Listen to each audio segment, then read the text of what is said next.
Magandang araw mga fellow gun enthusiasts! And today, we're gonna be doing a review of a different sort. Today, we're going to review not this firearm per se, we're going to review gun exchange, alright? So, before we proceed with the review, first things first, let's talk about our formalities. Get that out of the way. No firearms are for sale in this video. All firearms have been safety checked prior to taking the video.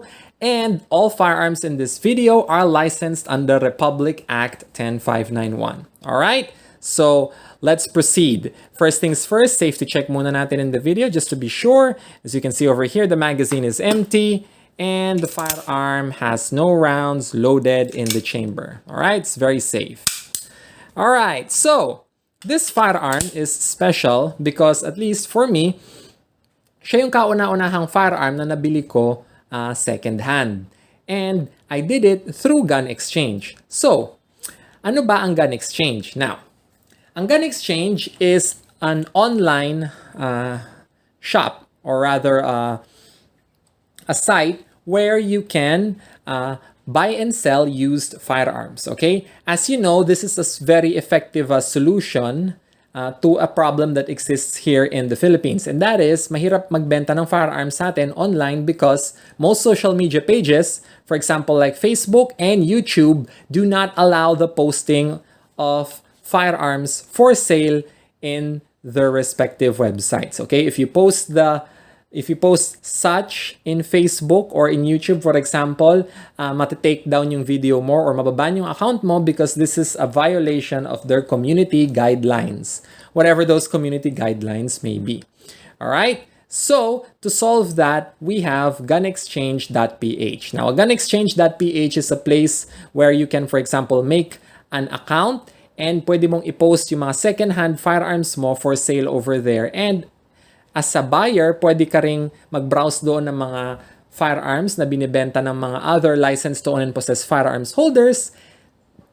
And once na may napili ka na, you can buy it, provided na ikaw ay isa ring licensed to own and possess firearm holder. Alright? This is very, very important because you cannot purchase firearms in gunex.ph if you do not have a license to own and possess firearm. Okay? This is important. Now, here in the Philippines, it is 100% legal for existing firearms owners to sell to other firearms owners. And when I say firearms owners, I mean license to own and possess firearms holders, LTAP holders, their firearms. All right? You just need to have a license to sell and receive and, for example, buy a firearm.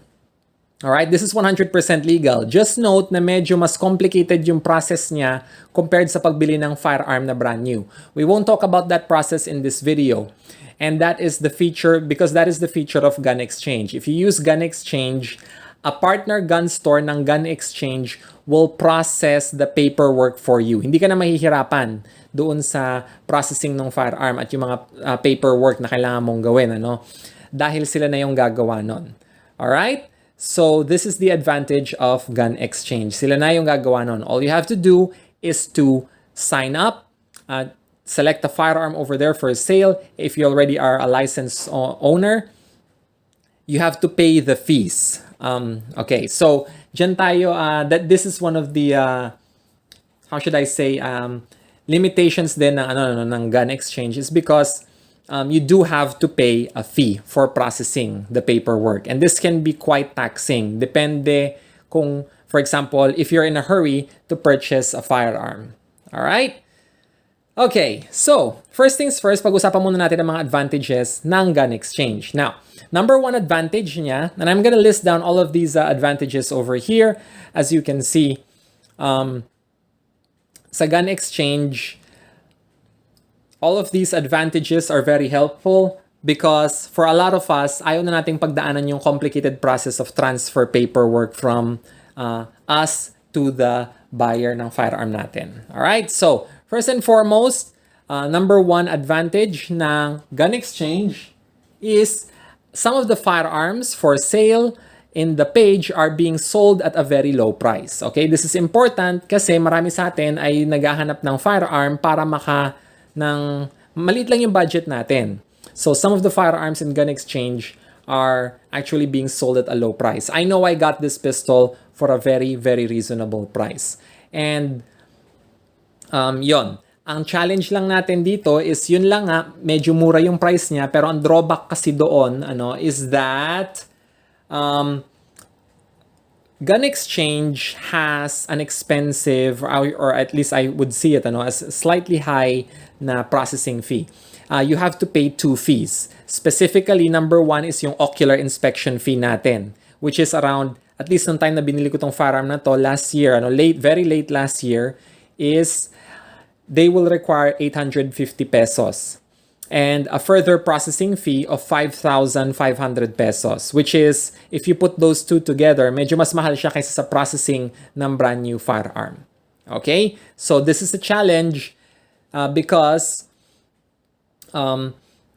one of the reasons kung bakit tayo pupunta sa gun store is para ma-simplify yung process and to cut down on the processing paperwork time and expenses. So, sa gun exchange, they will save you the trouble of having to transfer it, but you have to pay a lot of the, quite a hefty fee para dun sa processing natin. So, very advantageous sa gun exchange if bibili ka doon ng firearm na mura. Pero kung bibili ka doon ng firearm na brand new, and yes, there are some firearms over there that seem to be brand new up for sale, being sold at brand new prices, medyo mapapamahal ka. So, unless the firearm that you are buying isn't available elsewhere, or like this pistol has already been discontinued, medyo baka you might not be able to save that much or if any at all dahil sa mga fees. Okay, so take that in mind when purchasing from gun exchange. Though I highly recommend it, naman I do recommend gun exchange because as you can see, I got my pistol from them. And this one I feel is a very nice pistol, and being a discontinued item, I see it as a very good, affordable collector's item. All right. So again, another advantage of gun exchange is, yun nga, all of the process 100% legal. Okay? So you just have to wait. Ang drawback lang natin dito, and I will explain the disadvantages later, is that the time it can take quite a while for the firearm to be fully processed from the time that you can purchase it, the time that you can take it home, medyo tumagal. All right? So this is very important for us to consider. Now, I'm going to show you over here some examples. This is a gun exchange page. As you can see, this is a very simple page. And if you're going to look over here, we have some pistols. All right. So these pistols, as you can see over here, some of them are being sold at reasonable prices, although some of them are being sold at brand new prices, which is quite high. So, depende na yun sa'yo kung gusto mong bumili dito. Pero if my recommendation here is that if you can find a cheaper alternative in a gun store, go for it. If wala, gun exchange, you won't be too disappointed over here. Just be ready to pay the slightly hefty na processing fee. All right? And here's another example over here. This one, we have shotguns. All right. So as you can see over here in this screenshot that we have over here, some shotgun examples. Not a huge selection, pero some of these shotguns are actually good. Okay? So, yeah, there you go. If you want to purchase these shotguns, gawa ka na ng account mo sa gun exchange. And just try it out in general. Okay? I think it's a great place that we can use para magbenta ng mga firearms natin. So, I do recommend it based on my experience. Okay? Yun. All right. So now that we have talked about the advantages of gun exchange, let's talk about the disadvantages. Here we go. All right.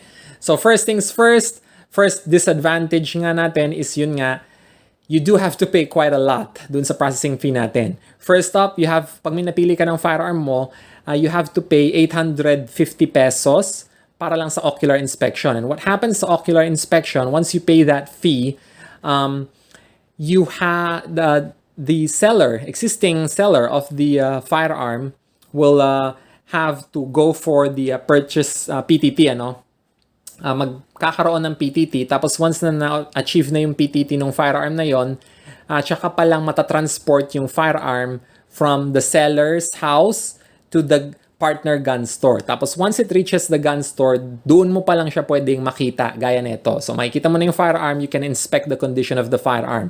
And I highly recommend that if you're going to purchase a second-hand firearm, do your research and know how to check if the firearm is still in good condition. Okay, so siguraduhin natin na maganda yung quality ng firearm, walang mga cracks, walang masyadong excessive wear and tear. Okay? So, once na nakuha mo na yung ocular, you need to decide if you will purchase the firearm or not. If you don't purchase the firearm, you still have to, yun nga, pay the ocular fee. But, if gusto mong bilihin yung firearm, you have to pay them the fee na doon sa gun store, partner gun store ng gun exchange, and once you've paid all of the fees, sila na yung bahala doon sa paperwork. They will get you to sign a few items. They will handle the online transfer then, doon sa PNP FEO page, guide ka nila doon sa process kung paano mo magawa yon. So, I won't explain the process here in detail, but this is a very good way of simplifying the process. Sila na yung bahala doon. And once na mabayaran mo lahat ng fees, eventually, the firearm will be there at the gun store and you can take it home with you. Just like this one. Alright? So, yun nga. Medyo expensive and time-consuming yung process. How long did it take for me to buy this firearm from the time na nagbayad ako ng ocular inspection fee to the time na naiuwi ko na siya? Almost 3 months for me. So, gun exchange can take a while for you to buy the firearm and take it home. Okay? So, if nagmamadali kang makakuha ng firearm, it's probably not a good idea to get it sa gun exchange. You're better off getting it at a gun store. Okay? Sa gun stores kasi, for example, in some gun stores, you can get it in like just 1 day kung may promo sila and may sale ng firearms doon. Just pay them everything, give them your paperwork and your license, and okay na yon. Ma-take home mo na rin siya the same day. For gun exchange, this can take quite a while. Okay? So, hindi siya recommended. So, another disadvantage that we have for gun exchange is yun nga, it's only affordable if you're going to buy a firearm that's really, really cheap sa gun exchange. If you're gonna buy a brand new firearm in gun exchange versus a brand new firearm in a gun store, baka mas makatipid ka pa dun sa gun store. Depende doon sa markup nila sa price because gun exchange processing fees are quite hefty. 5,500 plus yung ocular inspection of 850. Alright? So, keep that in mind.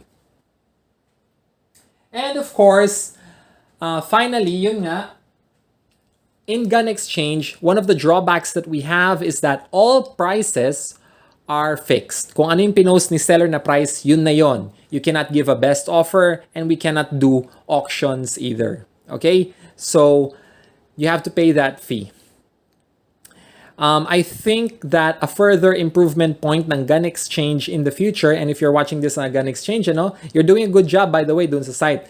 Just please consider, if possible, makapaglagay kayo ng best offer na price, or maybe even an auction. Tapos lagyan na lang ng reserve price para naman hindi malugi si seller kung masyadong mababa yung winning bid. Do auctions and reserve and yun nga, a best offer. Okay? Para may chance naman si buyer na tumawad if gusto ni seller ng ganong setting. Alright? Kasi for example, if the seller wants to sell the firearm quickly, might be a good idea to put over there a best offer. Okay? So, yeah, that's pretty much it for gun exchange. Now, gun exchange, as far as I can tell, is the Philippines' first online pre-owned firearm buy and sell store. So, this is a very good page. Not perfect. There are some issues, pero it's a very good step forward in helping existing firearms holders in legally selling their firearms to other licensed to own and possess firearm holders. Okay, so this is just a review of this page.